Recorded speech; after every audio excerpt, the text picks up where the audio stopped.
Hello အားလုံးပဲမင်္ဂလာပါဟမ်မင်ကိုပါဟမ်မင်ကဒီနေ့မှာဆိုလို့ရှိရင်ကိုယ့်ဘက်တော်ကိုအရင်ဆုံးပြန်ပြီးတော့မိတ်ဆက်ပေးပါမယ်ဟမ်မင်ကဒီ2019ဝင်းကျင်ကပေါ့နော် beauty blogger အနေနဲ့ဟမ်မင်လောက်ကန်ခဲ့ပါတယ်ဒါပေမဲ့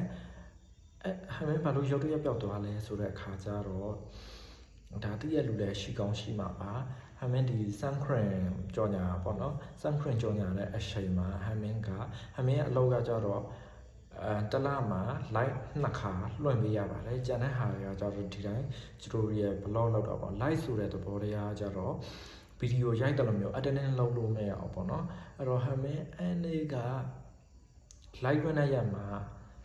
sun cream ကြော်ညာမှာဒါပေမဲ့အဲ့ဒီနေ့မှာ lane နဲ့ product ကဟမ်မင်သုံးဖို့အဆင်မပြေဘူးအဆင်မပြေတော့ဒီ live မှာဟမ်မင်ကသုံးမပြပါဘူးသုံးမပြသွားတဲ့အချိန်မှာဟမ်မင်ရုံနဲ့ပြဿနာဖြစ်ပါတယ်။ဘာလို့ပြဿနာဖြစ်လဲဆိုတဲ့အခါကျတော့သူတို့ကဒီ product ကိုတခြား company ကနေပြီးတော့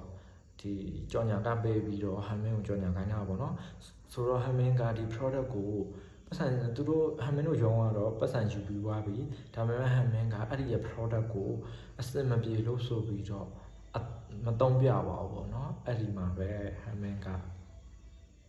ဒီနေ့ချိန်ထိပျောက်သွားပါအဓိကအကြောင်းအရာဘာလဲဆိုတဲ့အခါကျတော့ page ပြတ်သွားပါတယ်ဟမ်မင်ရဲ့ follower 3 သိန်းရှိတဲ့ page ကပြတ်သွားပါတယ်အဲ့တော့အဲ့နောက်ပိုင်းမှာဟမ်မင်ကဒီ blog တွေထပ်မရဖြစ်တော့ပါဘူးဘာလို့ထပ်မရဖြစ်လဲဆိုတဲ့အခါကျတော့ဟမ်မင်က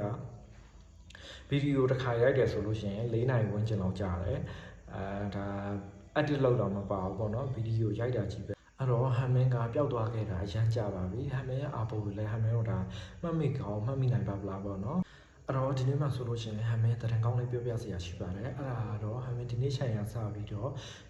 နေ့စဉ်ပေါ့နော်အစမပြဟမ်မင်makeup tutorial blog တွေရောဒီ skin care နဲ့ပတ်သက်တဲ့အကြောင်းအရာတွေကိုဟမ်မင်ပြန်ပြီးတော့အရင်တော့တင်ဆက်ပေးသွားမှာဖြစ်ပါတယ်အဲ့တော့ဟမ်မင်ရဲ့ဟမ်မင်ကို daily blog page လေးကို like and follow ထားပေးဖို့လည်းမမေ့ပါနဲ့အဲ့တော့နောက်ထပ်ဗီဒီယိုတွေမှာလည်းပြန်လည်ဆုံတွေ့ကြပါမယ်အဆုံးထိကြည့်ရှုပေးကြတဲ့တယောက်ရှင်စီတာကျေးဇူးအများကြီးတင်ပါတယ်